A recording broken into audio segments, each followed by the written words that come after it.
welcome to the Liberty Show. I'm Manuel Carlos with Ron Zenkush. How's it Hello, going, folks? Ron? Going great. Good. So let's just jump right in. We've got these this new format. We used to be an hour show, a half hour, so we're going to just get moving along here. On the last show, Anti-Oligarchy was in there, and if you remember, she read a quote from Ron Paul. If Americans were honest with themselves, they would acknowledge that the republic is no more. We now live in a police state. If we do not recognize and resist this development, freedom and prosperity for all Americans will continue to deteriorate. All liberties in America are under siege. I'd like to jump right into a story. This is about not driving it with your concealed weapon in New Jersey or Maryland. And this is from the Washington Times, and it says, police have been out on the lookout for those bearing arms along the busy Interstate 95 corridor between Florida and Maine. Especially zealous police officers have stopped several motorists in Maryland. A year ago this New Year's Eve, John Philippidis of Florida was driving south with his family on Interstate 95 when the Maryland Transportation Authority police pulled over his black Ford Expedition and proceeded to raid it while his twins, wife, and daughter looked on, separated in the back seats of a different police cruiser. The officers were searching for Mr. Philippidis' Florida licensed palm-size Kel-Tec 38 semi-automatic handgun, which he left at home in the safe. Maryland does not recognize handgun permits issued by other states. When the search turned up nothing, Mr. Philippidis was allowed to go and was issued only a speeding warning. So how did Maryland know what kind of concealed weapon he had? Obviously, they don't have access to an illegal federal database, which is not supposed to be kept or shared. Now, later in this article, if you go in, Mr. Philippidis says that they were looking, they wanted to know where his gun was. Now, he didn't state he had a gun. He didn't even have it on him, but they were looking for a gun. And later on, what they did is they wanted to, what they told, it's somewhere in the article without me actually searching for it here, because, you can look it up, Washington Times. But what the police did, they used an excuse to search the vehicle because they thought they smelled marijuana when approaching his vehicle. What do you have to say about that, Ryan? Yeah, it's really troubling. So we've given authorities to do these illegal search and seizures, based on suspicion, right? Mm-hmm. And so, how do you prove in a court of law in your defense that an officer did not smell marijuana, mm-hmm. right? How do you prove in a court of law in your defense that you did have your seatbelt on, right? So it's someone's word versus someone's word. One of them who happens to be an agent of the state, which ironically enough is viewed by a state agency as telling the truth, right? So right. How do you defend your liberties? And so this is really troubling when you use situations like this as an excuse to do illegal search and seizures. It's a clear violation of intent. There was a reason why we stipulated due process, right? And the reason was specifically to stop people in power from harassing folks. That is why we have due process. This is why you need a warrant to do a search. You have to have just cause. You have to have reasonable suspicion. You have to prove that to a judge. These are just agents getting this information from who knows where. Very troubling again. Where do you even get the information to target these guys, right? They're obviously getting information that the state of Florida keeps about gun ownership in another state. It's supposed to be illegal. Clearly they're targeting these folks. We just read one example in the article. There were several. This is not just a one-time event. So yeah, very troubling indeed, folks. And these are the types of things that we want to be aware of and that we want to take action on. This is a good argument against, well, I don't care if they're spying on me. I'm not doing anything wrong. Mr. Philippidis wasn't doing anything wrong. He was, well, first of all, there's a Second Amendment, so he should have a gun anywhere in the United States. Not that he should carry a gun, but he has the right to do that. That's right. But he went through all the hoops of whatever it takes in Florida that he was a registered gun owner. So he wasn't doing anything wrong. He left the gun at home, but somehow he feels that they knew that he had a gun because they were looking for it and they asked where the gun was. Now, just imagine what's going to happen. The TSA, there was another article that I got from Joel Skousen's report. We talked about that on one of the shows. The TSA is now pushing for a national ID card. You can look this up online. In 2016, that to travel inside the U.S., you're going to have to present a real ID card. And they want to start collecting biometrics, and this is all for terrorism, right? Well, what happens if we talked about the vaccines and you don't have a vaccine? Are they going to say you can't travel now? Or is that going to give them some excuse? Well, you're on a list because, you know what, you're anti-vaccine, you're pro-Second Amendment, you're a libertarian. Oh, well, hey, I think I smell marijuana on this guy. Yeah. Become an enemy of the state. You're going to become an enemy of the state. That's what this is all about. It's becoming an enemy of the state. And that's why Ron Paul said, I mean, let's look at this again. We now live in a police state. That's what we're saying. Yeah. Right. So we can do something about this. We can do things peacefully, and I think we brought that up in another episode. Right. And that's vote, become involved, let our representatives know that we don't want this. That's right. Yeah, there was another article that you wanted to talk about, Manuel, that talked about recommendations of what we could do and what works and what won't work and what we tried. Yeah. Can you highlight a couple of those things so we can expand on that a little bit? Yeah, this is from Joel Skousen's World Affairs Brief, December 26, 2014. And, you know, at the end of the year, everybody will, analysts, pundits, they'll have their recommendations or what they see coming in the next year in 2015. And he had some ideas on solutions, what works and what doesn't. And what he says that won't work surprised me at first, but when you think about it, he might have a valid point here. And that's restoring the Constitution. As far as I know, we still have the Constitution. What's to restore about it? Yeah, well, I think when people say they want to restore the Constitution, they want to go back to the form of government that they believe was described in our Constitution. The trouble is that we're talking about now an interpretation of that, and we've proven time and time again that that different people will choose to differently define what the Constitution actually says. And so they'll having a Constitution and restoring the Constitution, you know, is great and what a lot of us want to happen. The trouble is when we don't all agree on the definitions of what that really is, we end up with nothing. Right? Yeah. And so they've proven that they can circumnavigate it, and they do on a daily basis. So restoring it will do exactly what? Nothing. Yeah. Apparently. And he talks about there's case law, and that's how they change it and reinterpret it. And there's a movement where you hear a lot of people, well, we need a constitutional convention. We need to add a constitutional amendment. I don't know, unless it would be. That would be dangerous too, because from my understanding, when they have a constitutional convention, then everything's open. Yeah. And do you want these current politicians, do you want them rewriting the Constitution? Can you imagine what the newly written Constitution would look like? Yeah. Let's take a look at how small the Constitution was. The pocket Constitution, I think, is about 13 pages or so, the one that I carry around, right? Yeah. And so think about that. In 13 pages of text, they set up the rules and how the entire federal government was supposed to be ran. We passed a health care bill that was so big, no one human being could read it all and make it comprehensive. It was thousands of pages. One bill, right? Yet the Constitution, as small as it was, were the rules for running the entire federal government.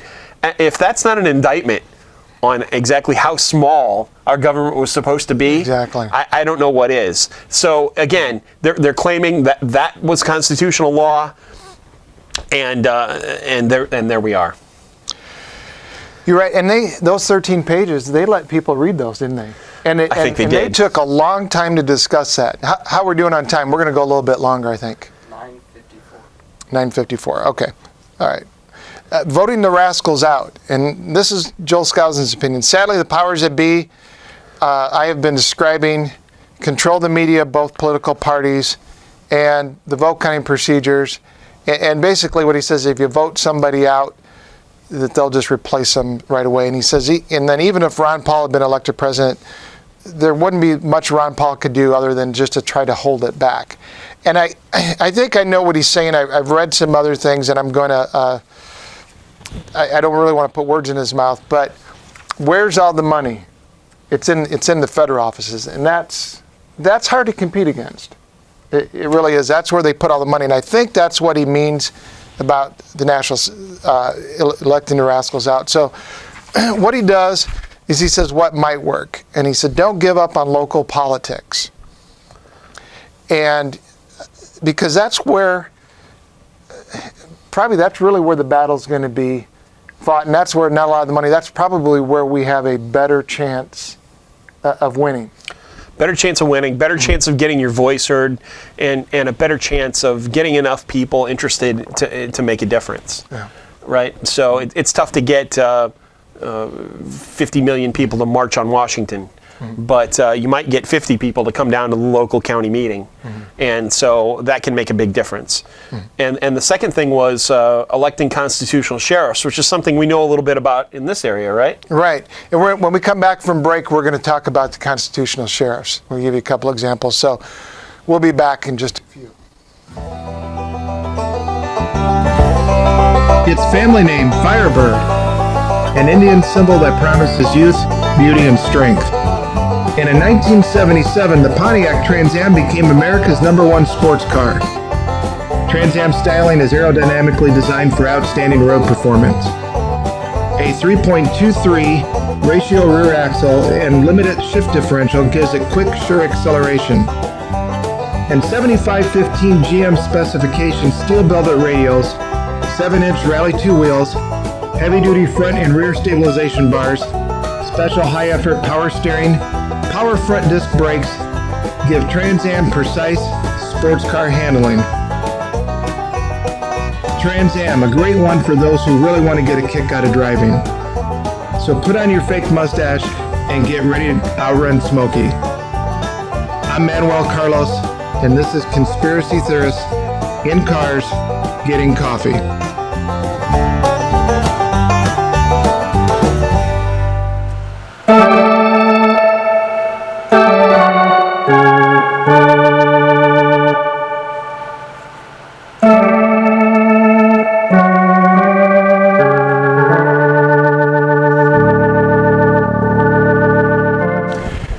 You know, I think I'm going to give Ron a call, see if he wants to grab some coffee.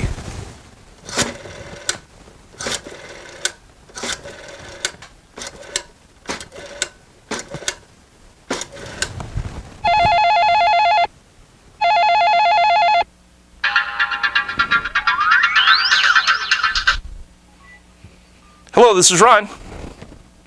Ron, hey, Manuel. Oh, hey, Manuel, what's up? How about I pick you up and we go grab some coffee? Okay, but what car are you picking me up in? I'll bring the 1977 Trans Am. It's a model before all the government spy devices were put in cars. And nothing says liberty and freedom like a Trans Am. Hey, we need to go to a place that only serves organically grown coffee and not the genetically modified beans that are designed to sterilize us and reduce the population in 3 generations. Ron, I think I know a place, and it's not on municipal water, so the coffee won't contain hydrofluoric acid and sodium hexafluorosilicate, which are dangerous byproducts the fertilizer and aluminum companies trick the public and local officials into putting in the drinking water to fight tooth decay, while it slowly poisons the population. I think I know the place you're talking about. It's off the beaten path, and we won't need to go through any of those roundabouts that are designed to impede our movement and control us as part of UN Agenda 21. Ron, make sure to bring some silver coins. This coffee shop will accept payment in silver coins, so we don't have to pay with the private Federal Reserve paper notes that are designed to make offshore bankers wealthy. Wait a minute. I think this coffee house went out of business. What? Why? Yeah, well, the IRS seized all of the owner's bank accounts. He only accepted cash in his coffee house, and of course silver. He would frequently make deposits. Somebody considered this suspicious, so a suspicious activity report was sent to the IRS, and they emptied all his accounts even though he was never charged with a crime or convicted of any wrongdoing by a jury of his peers. Oh man, that's terrible. Yeah, and it gets worse. He found this out when he went to make a deposit into his accounts. He decided not to deposit any more cash, so he left the bank, and when he was driving home, he was stopped at one of those unconstitutional DUI checkpoints that violate our Fourth Amendment rights. The police claimed they smelled marijuana and claimed that gave them the right to search his car without a warrant. They found the cash that he didn't deposit into the bank, plus his silver coins. The police confiscated all his cash and silver under something called the Civil Forfeiture Act. The police never found any drugs, but kept his money without a trial or anything. What happened to the guy? Oh, well, when his business went under, he couldn't make his mortgage payment and he lost his house. Well, I hope he had some family that can help him out. Well, he only had that one son, but he was killed in Afghanistan protecting our freedoms. Ron, let's just forget the coffee. I think I'm just going to stay home this evening.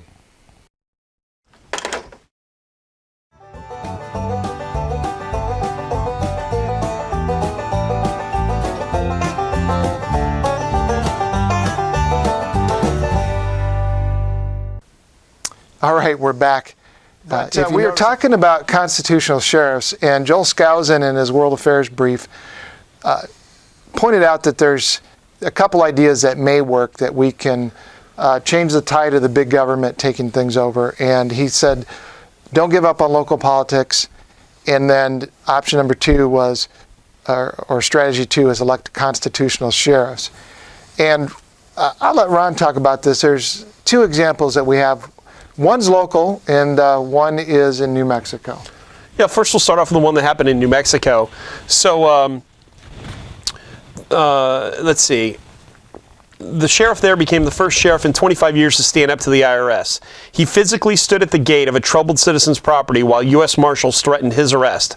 The landowner filed an appeal with court and expects his case to receive due process before his land is publicly sold.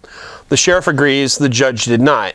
So the guy's name is Sheriff London. He's the first peace officer to stand up to the IRS since the early 1990s. Incidentally, he said he learned more about the Constitution in the year he spent campaigning for the job than all of his years of schooling combined, which is fantastic. So essentially, what happened was Kent Carter was a property owner there, and the Carter family, he did construction work, and he's filed his taxes and paid his bills over the years, but somehow there's some dispute, and so they start off, this is how it typically works with the IRS, there's a small amount, a relatively manageable amount that they're trying to fine you over. But when you stand up and say that you're not guilty of that and you try to produce evidence to the contrary, then what you're met with is compounded fees, interest, and other penalties that they tax on to make this worse, because it's sort of like, oh, you're going to fight us, so then, okay, now pay all these instead. And so it just keeps getting worse. And then eventually they try to put a lien on your property, and then they'll try to confiscate it to have like a sheriff's sale. So about 10 days before Christmas, U.S. Marshals broke in the door of Carter's rental property with their guns drawn. The tenant was a young mother with a new baby. So this is at a home that he owned and he was renting out to someone else. They went to seize it with guns drawn on the tenant. Yeah, right? and her baby. And her baby. Sheriff London was called to the property to intervene. He advised the marshals that the Carter case was an appeal and they deserved due process. They threatened to arrest the sheriff, but he stood his ground and the IRS backed off. Carter has battled the IRS for decades over taxes on his earnings of modest construction business. One court document listed his debt at $145,000, a figure Carter says an assessing agent pulled out of thin air. Every time he challenged them, this bill would shoot up a few $100,000. His legal complaints state that the IRS failed to adhere to its own tax code, did not use proper accounting methods, and the collection activity was unlawful because no notices of deficiency were given. Now, I actually wanted to chime in about something that happens here locally. I owned a business, and every month I had to file returns about the sales tax I collected and the withholding reports for my employees, right? So I paid a payroll service to do the IRS reporting for payroll. It was all handled through them, so that was filed timely. Unfortunately, I was on the hook for doing the sales tax, right? Well, we didn't sell a lot at my business, and so sometimes the sales tax was actually zero. Sometimes it would be $20 or $30, very little amounts. And so I would slip and I would miss the filing dates. And so I would get a bill from the state of Indiana that said, you owe a tremendously large number. So they just pick an arbitrary amount and say, well, you didn't file a report, so you owe like $750, would be these amounts, which was so far and above a factor of many times past what I had ever actually maximum had collected, right? And so, and they just expect that apparently you're going to pay them. I think they use it as a scare tactic to get you to actually file. But the bottom line is, if you didn't file, they would have just literally pulled that number out of thin air. Yeah, you would have to pay $750. That's right. You would have had to pay the money, and they would have started proceedings. They would have started to collect interest on it, and it would all have been possibly manufactured. You might not have even collected 1 penny of sales tax during that month, right? And that's how they do business. So when this guy says that they were doing that to him, I completely know exactly what he's talking about. This happens to every business owner, right? And so. And now they're saying he owes $890,000, a figure that doubled with the stroke of a pen. So anyway, the sheriff stood up to him and said, "Look, there's a court case pending. Let the guy have his case in court. You can't just seize his property without due process, because that's unconstitutional. Because the Constitution of the United States clearly says that's an illegal seizure." Right? Without due process. And so it happened, we had something happen like that happen locally. Well, I'd like to bring up something about the IRS. Sure. I'm sure some of these people, probably most of them that work at the IRS, they probably love this country. They're probably patriotic. They believe in liberty. They think that taxes actually pay for stuff. And the only reason I say that is because once your eyes starts getting open up to this, if you remember back on show 4, we had the biggest scam in the world, from the hidden secret of money about the IRS. The government they print whenever they want. They have the Federal Reserve print. And so I'm thinking these guys, they think they're doing a good thing. Oh, we need this money to run the country. We're doing a good job. And maybe in some of these cases, they're just not thinking through what they're doing to people. I don't think they're maliciously doing this, but you get this big organization with all of these rules, and it just becomes a beast, a cancer, all unto itself. Yeah, let's not forget that it's also the hand that feeds them. I mean, that's how they get money to take home and feed their family, is because they're working a job where the government is paying them to do this, right? And that's how they survive. And they're trained that they're getting paid, so I agree with you on right. that. But they're also trained, they probably go through a whole training that the flag's waving in the background and saying it's patriotic for people to pay taxes, it's patriotic for you to take their property. And exactly. We're beating up on them, but yet, we're not beating up on them, because our goal here is just to wake people up and think about things. And it took the sheriff to come in and do something locally. Exactly. And I want to share with you the story that happened locally here in Elkhart County. There's a constitutional sheriff named Brad Rogers, and Sheriff Rogers was called out to an Amish farm where it wasn't against the IRS in this case, but it was against the what is that? It was the FDA. The FDA, exactly. Yeah, thank you. Because they were accused of selling raw milk. Right? Mm-hmm. And so apparently this is some type of federal crime to sell milk that hasn't been pasteurized or homogenized or whatever. And so they came and tried to seize this guy's farm, and Sheriff Rogers stood up to him and said, no, you can't just take the guy's farm. You have to bring him to court. He has to be charged with a crime. There has to be a trial. But, all of these things that are spelled out in the Constitution, and these federal agencies, which ironically enough are not even They're not elected. They're not elected, and they're not bodies of law. They're not. They don't take an oath like a law official does to defend the Constitution. They're just handed a job, And so there's a difference. There's a reason why when you take an office with the government, you take an oath to defend the Constitution, right? That's not just a gesture or an empty, hollow thing. The idea was that you knew what the Constitution said, you agreed with it, and that you were going to defend it, right? And that's why you took the oath. I took that oath when I joined the Navy. Sheriff Rogers took that oath when he took office as sheriff. He makes his officers take a Constitution class, and because have you ever asked yourself, how do you take an oath to defend something that you don't understand or don't know? I mean, can you do that? And if you do, does it carry any weight, or is it a hollow gesture? So he wanted to make sure his officers knew exactly what they were taking the oath for and what they were defending. And so when they tried to take this guy's farm, this Amish gentleman's farm, because of selling raw milk without any due process, the sheriff told them to take off. And of course, they threatened him. They sent him letters telling him they were going to arrest him, but they didn't. They backed down because they knew they were wrong. And so it's happened before, and it's happened locally. Thank goodness we have one in Elkhart County. So there is an example, and that is what this guy is saying. Elect constitutional sheriffs. Go out and meet the candidates when they're running, right? Yeah. Ask them if they know anything about the Constitution. Ask them a couple questions. If they look at you dumbfounded, maybe that's not your guy. You know what, as you were saying that, what just reminded me when you said, how can you take an oath to something you don't know about? Right. Was it Romney? And I'm going to the presidential, but they asked him a question. He said, well, we'd have to get the constitutional lawyers involved. Yes. Now, is he going to have a constitutional lawyer? Yeah. I can't remember. But was he going when he takes that oath, if he would have won and he took that oath, was he going to have a lawyer there? Apparently so.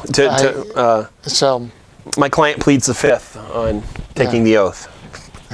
Yeah. Maybe they should do that. Maybe so. We're going to have to wrap up here, but it's just going to take getting involved at whatever level that you can. Now, some people are going to have public access shows. Some people are going to go on the radio. Some people are going to run for office. Do whatever you can do on whatever level. And if you're a person that took an oath to the Constitution, maybe what you can do is read it and ask if you're following it.